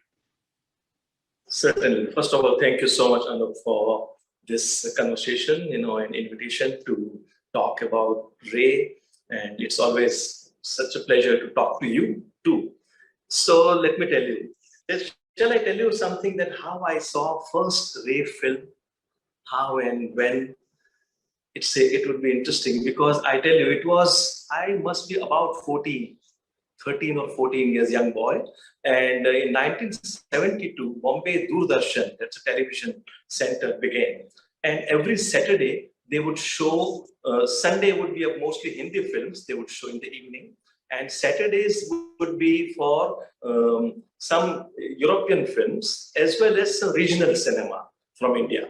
So in one of those days, the film was shown called Nayak, the hero, with Uttam Kumar and Sharmila Tagore. Now we were all, my mother was a great film buff, but of course she was very much into particularly Dilip Kumar and Raj Kapoor, they were in that era. So we were all set to see because everybody knew about Ray and his cinema, particularly the Apu trilogy, but otherwise locally we could not see it in Bombay. But I remember that long back, around in 57, 58, when Pathir Panchali was released and shown in Dada's Chitra Cinema in the morning show, and my maternal uncle, my mama, he had seen it. And he said, this is something very unusual and beautiful film, and people are talking about it all over. So that I remember. Much later, of course, when I understood a little bit of things. So it was Nayak, and one evening there were subtitles or not, I don't remember anything, but and I don't speak or read Bangla. But so we sat and film began, and after 30, 35 or 40 minutes, there is a one particular scene comes where, this hero and heroine, they both actor, Uttam Kumar and Shrima Tagore. He is a film star going to receive an award in Delhi, and he decides to go by train. And there is this journalist who is also in a train, and she thinks that it would be interesting to have an interview of this film star in my magazine to get more subscription, basically. Now, she introduces herself, they're chatting, but after a while, he says that there's some station comes, the Khawra station is left, and some small village where the stations, on the station, the train stops. Here, he comes down and looking around, the evening light, the tone of that light, the expression on the actor, everything was so beautiful. I was mesmerized. And he asked for the tea, for that mud cup, in which a local guy serves him a tea. He is about to drink the tea, and he looks into the train window, and Aditi, the actress, Sharmila, she's looking at him. So he about to drink, and he offers like this without saying anything, and she just shows a fork and spoon. She's going to have some snacks or meal. So she says, no, that's it. Now, I don't know. I felt I've never seen anything like this. So real, so natural, that I said, my God, it was the evening light, it was the photography, it was the tone of the overall film, of course, black and white. That's how, I said, this is something, I must see more of this thing. And I got interested in cinema seriously. And by the, I was 16, I thought, should I go to School of Art to study painting, or should I go to Pune to study film direction course? And I realized that it's difficult. Cinema is the most difficult medium. And I thought, best that I take a pencil and sketchbook and sit in a corner and create a universe of my own. But probably film is difficult, Anyway, so that is how it started actually. But what I like about Ray, what I was impressed from the beginning until today, is his aesthetic sense, his sense of beauty. In terms of when I say sense of beauty, in terms of form, color, texture, the tones, all these things. Being a visual artist, I definitely see that cinema is a visual art, because we see cinema, we don't read cinema. And so that's, I felt that this is the person, because I was absolutely familiar with Hindi cinema, and when I was growing up, it was a Rajesh Khanna time in, 70s. And everyone was a great fan of Rajesh Khanna at that time. But what I noticed that the kind of cultured sophistication and the kind of quality which I saw in the Ray film, which I had not seen anywhere. And of course, much later, then I started looking at the European films which they were showing on the Doordarshan, Fellini and Antonioni and Pasolini, Bergman, Kurosawa, all these big names, and contemporary of Ray. So this is how it began. So this is what I feel that, And I realized that cinema is definitely a visual medium, and also it's almost like a the painting is a visual medium, painting and sculpture, but it is not time bound. I can judge a painting within a fraction of a second and say I like it or I don't like now today. But I think for cinema you have to give time. Of course, theater also you have to give time. But the difference between theater and cinema is this: that you are in a real space, sitting in front of real people in theater. Whereas cinema is also, there is a time involved, 2 hours, whatever time for duration of the film, but it is projected on a screen, on a flat screen, like a canvas, and it's a moving image. So the real people, real things, but moving figures, images, but on a flat screen, which fascinates me. Which really fascinates me, and in that context, I would say, looking at cinema in general, a good cinema, that is something really interests me a lot. And I imagine Atul, when you talk about it earlier, I imagine you, as you said, you take your sketchbook and your pen or your paint, and you sit in a corner. You have all these images in your mind, let's say from Ray's films. Yeah. And you've done quite a number of paintings around the Ray's cinema. Yes. In a sense, you return to these images quite a lot. Yes. And there's a lot of reflection. As listening to you speak, one can see that immediately. But what I'm really interested in at this moment to ask you is that, from watching a movie, reflecting on it, how do you reimagine it in painting? Yeah, it's a good question, because you see, first thing, that whatever images I paint, generally, I should like those images. I should love it, and so then there is a kind of a dialogue happens. Otherwise, it's difficult. Like I cannot paint something which I don't like it or I don't relate it. So of course, the Ray film stills, which are existing in a magazine, in a book, or in a in a video or somewhere, which I would kind of go to, and the most important thing is this, that okay, this is something, what if it's already existing work of art to begin with. Say if I take an image from Charulata, or if I take an image from Devi, or Nayak, this is already existing work of art, and that also is based on another work of art, which is literature. Say Apu trilogy, Vibhuti Bhushan Bandyopadhyay wrote the novel, and then he that novel become a literature, piece of literature, very specific artwork, which gets transformed into another art form, which is cinema, and then that images, which gets transformed into a painting. Then what happens? That's also I would like to understand.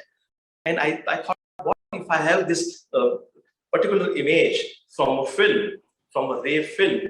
It has a specific context. There was a specific story behind it. But then I only take a piece of it and try to put it on a flat surface, of a canvas, and what else around will come. Now there is my concern is not a Ray cinema. There is my concern is my own painting. How I create a work of art, a painting, which is in itself complex, at the same time more engaging for viewer, to create a altogether different emotion, and also I would say, let me tell you that to give a different context which was existing earlier in the film. From there it gets detached. I put, next to probably, say image from Devi, and I put Godard's, film poster and Contempt, and then the two different cinema of a different style also, but also it's about marriage. It's about the relationship, men, women, how men sees women. That is something very much in both the film. So the Contempt by Godard and with Brigitte Bardot as a main lead role. So I thought, I mean, it's because I've seen it, and it's not something that I sit on a table and decide. It instinctively, it comes to imagery, it's all here, in the head, in the memory. And then I would kind of search for right image. Within Devi also, there could be many more portraits of Sharmila Tagore, but I would probably choose a specific one. Now, which specific one, that I kind of work and I do exercise on that. But ultimately, I want to create a work which in itself, what if someone doesn't know at all Ray and his work? How that person, because it's possible in India, in Bombay, my audience, my viewer are not all that familiar with great cinema or literature or French cinema or whatever. So I think I have to create something which is an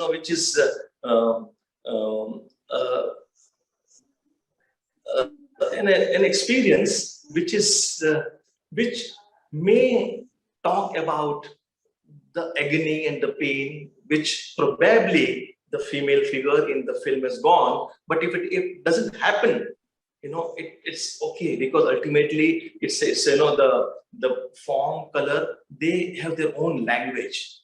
The texture, the way you apply oil paint on canvas, the surface of canvas, they all also kind of had to add a lot, and it ultimately becomes a kind of work which is open for various variety of interpretation.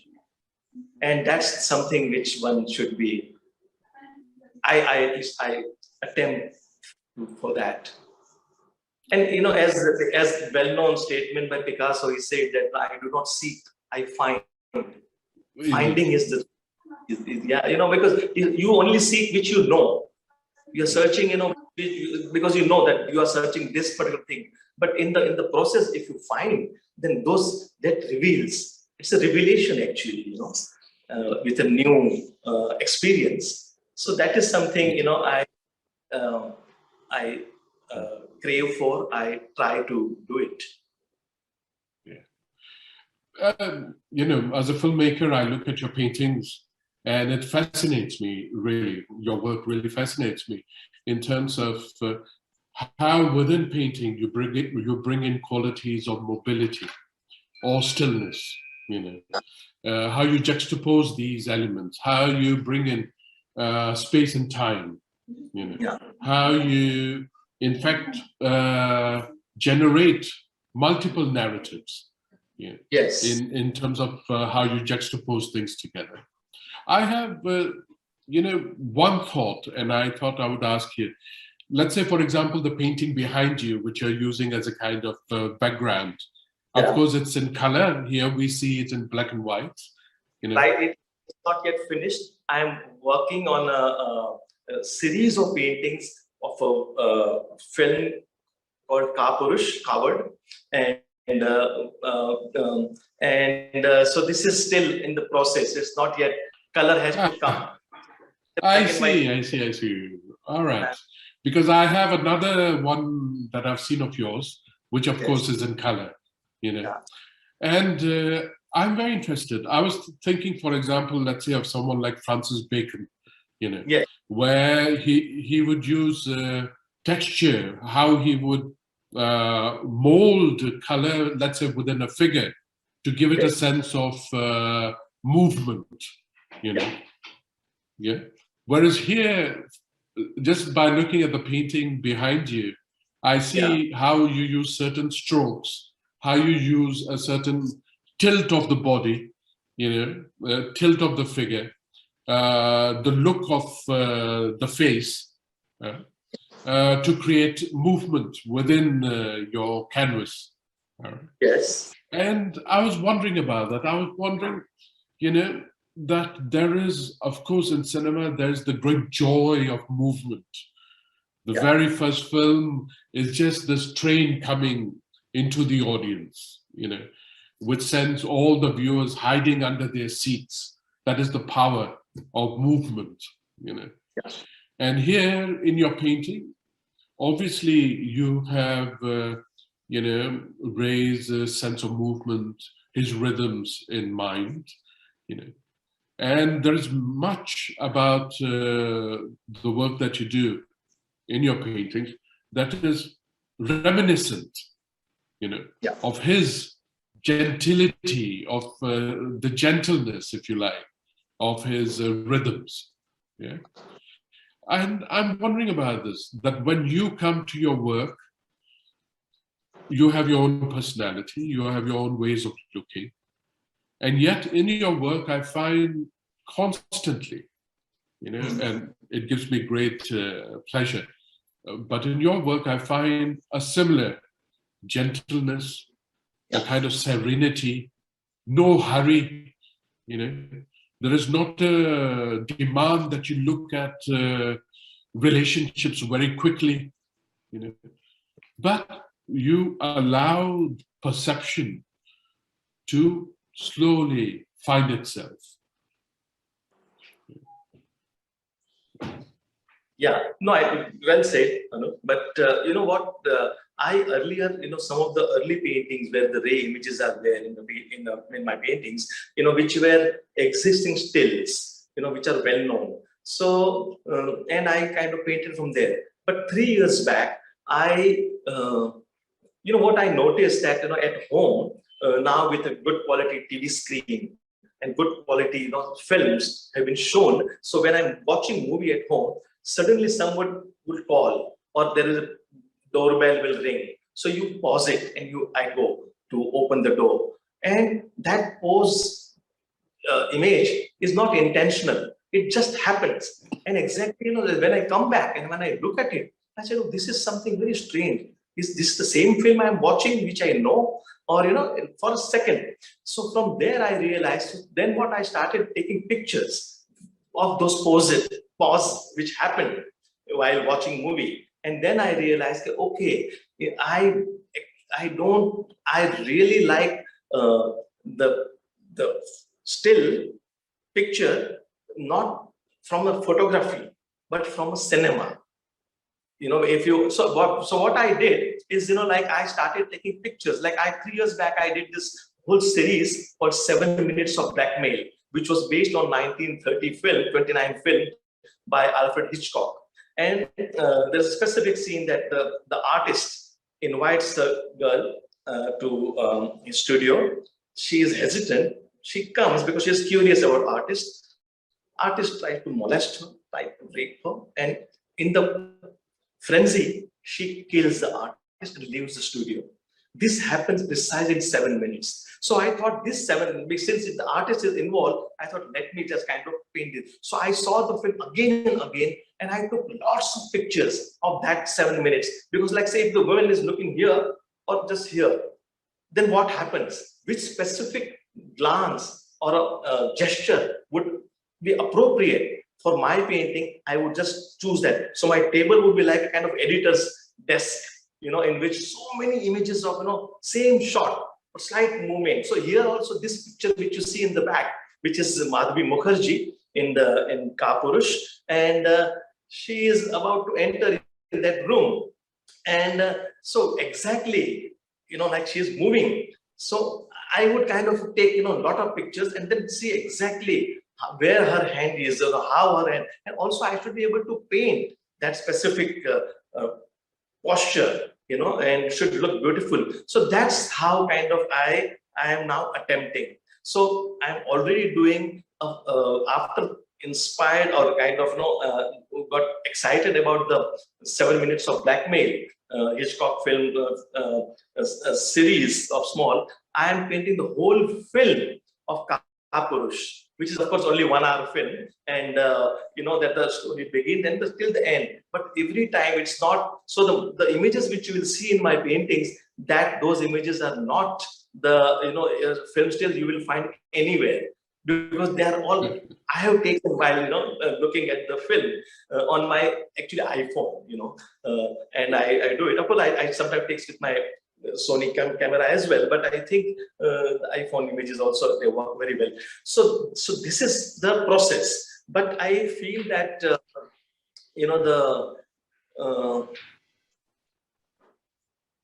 gentleness, the kind of the tonal feel of the whole that image, which matters. And sometimes even if I don't like an object in the film, which is there in the film, and if I don't like it, I may take it off also. It's not, I'm not rigid that you have to be truthful to the film still and to the whoever is the filmmaker. But I may do it because ultimately it's the painting should speak for itself. So I think that is how I kind of go now for the film stills, and particularly Ray, because it's in Ray's thing, it's very gentle. Like what I noticed in this film is, I think some of the beautiful faces of human beings, actors are good looking, that's one thing, but their emotion, their expression, their relationship. For example, Apu trilogy, if you take it, look at the landscape. In Pathar Panchali, the train scene, the dancing in a rain scene, and the other landscapes so often comes. Same with Aparajito and in Apur Sansar, the landscape. Now this landscape, if you just see it, you feel like going there, or you feel like you are there. Everything is so real, and that is something really, really kind of anything is not knuckly or artificial, in film. This is what I feel. So then I think, okay, and then wherever there is a need of the high pitch thing or something to happen dramatic, he does it well. I mean, of course, I don't speak Bangla; it's not my language, but so I must be missing out the subtle nuances in the language, which in the film is made. But still, I think overall, the formal quality, his knowledge, very knowledgeable man, and of course, absolutely his understanding of the Western culture, and also Indian culture, of course. So I think this thing has helped him, but it has given us some great works of art. I think you're right, in many ways, that in these 100 years since his birth, and more than 50 years of filmmaking that he has left us as a legacy, he has left us numerous narratives. And many of these narratives help us in many ways to reach into life and try and, with his help, understand life in different ways. All right.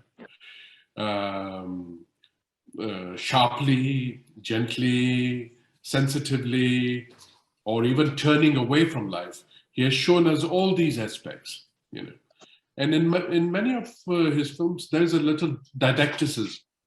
He is telling us, look, we are harming ourselves. We are harming our world. We are becoming more and more corrupt,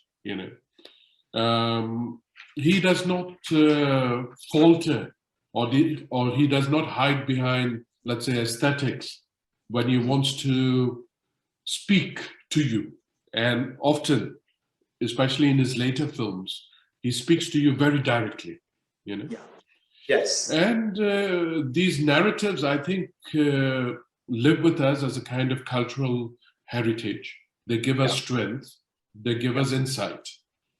Which brings me, you know, to the new narratives that you are creating with your paintings. Yeah.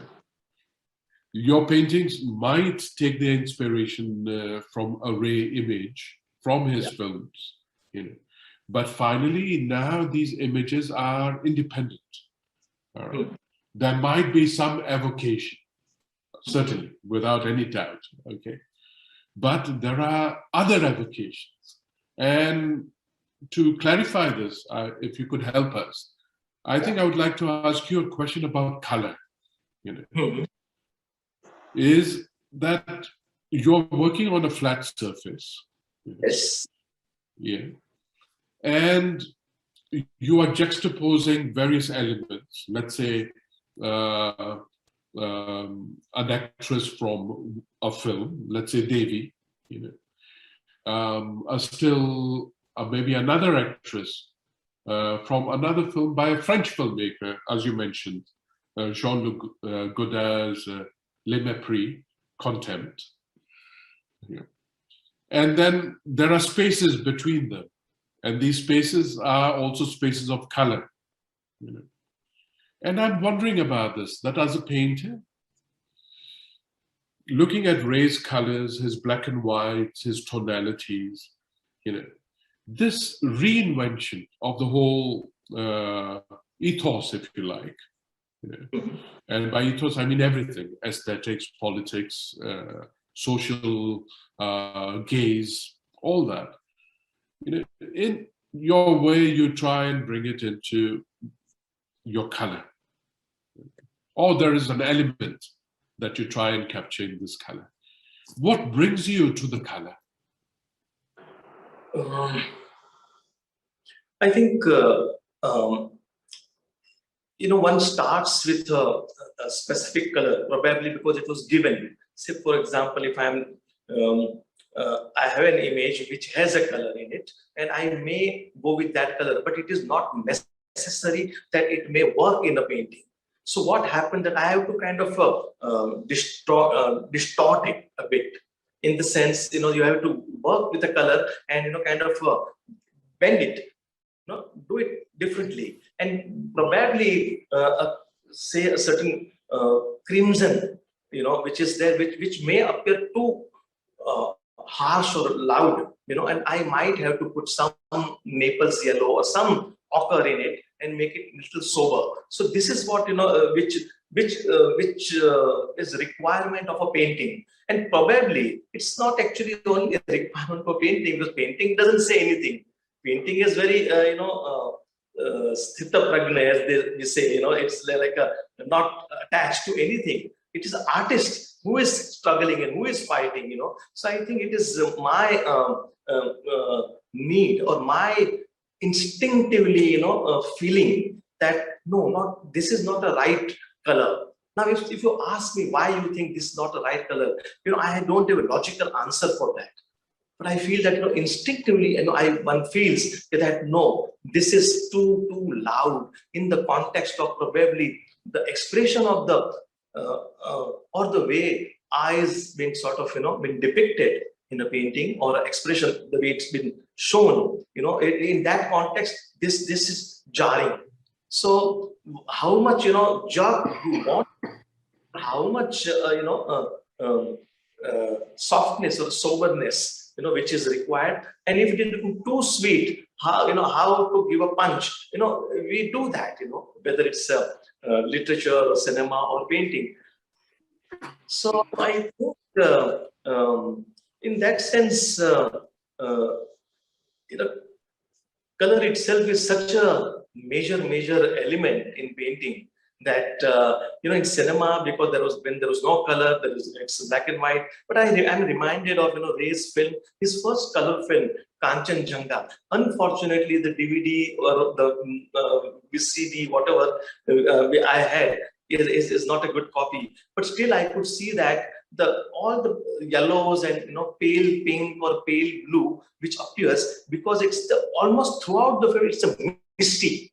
It's in the mountain and it's a misty atmosphere. So that sober and the softness throughout, and the content of the film is also something very serious is happening in this last day of this family's visit to before returning to Calcutta. What happens, all that. So it's very intense theme or the subject matter at that particular point, but at the same time it's and the colors are sober. Similar thing he himself said in one of his interviews, which I was watching a few days back, and he's talking about Ashani Shanket, Distant Thunder. It was about the man-made famine, drought, and the film is in color. Rain was there, greenery is there, it's everything, but still there's a famine. So it's a whole story. That's a different thing. But there he says, there's a butterfly, colorful grass, flowers, and moving, trees and plants and all that.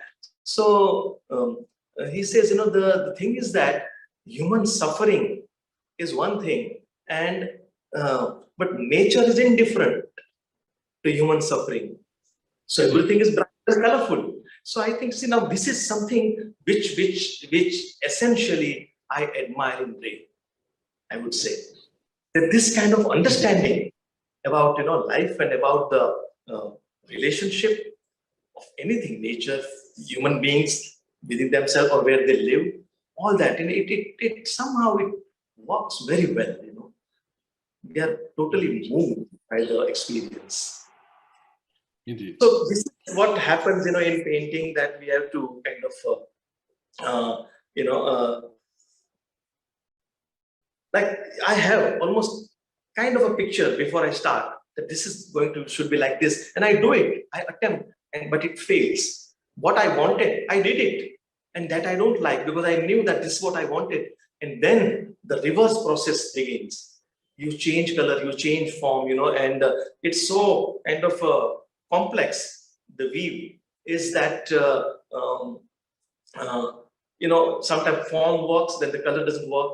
If you achieve the kind of a tonality and color within your distinct painting, then the form rings another note, in the background. So all this to kind of control is something that's all the process is all about, I think. Indeed. Atul, I think it is possible, and it would be a joy to continue this conversation, for days, actually. I don't think a conversation like this can have any ending. It can be eternal, really. Yep. But for the purposes of our program at the IFFSA Film Festival, I think we'll probably come to a stop here. And I would like to end just by saying that Ray's work has been a gift to all of us, to other filmmakers, to painters, to sculptors, to general audiences everywhere. But at the same time, I must say that your work has been a return gift to filmmakers. If you have taken anything from cinema, you have returned a lot back to us. And for that, I thank you immensely. And I can assure you that your narratives, including the one that you have exchanged with us just now in your conversation, will live with us alive, dynamic, and full of colors. Atul, thank you so very much for today's conversation. Thank you so much, and it was wonderful talking. My pleasure.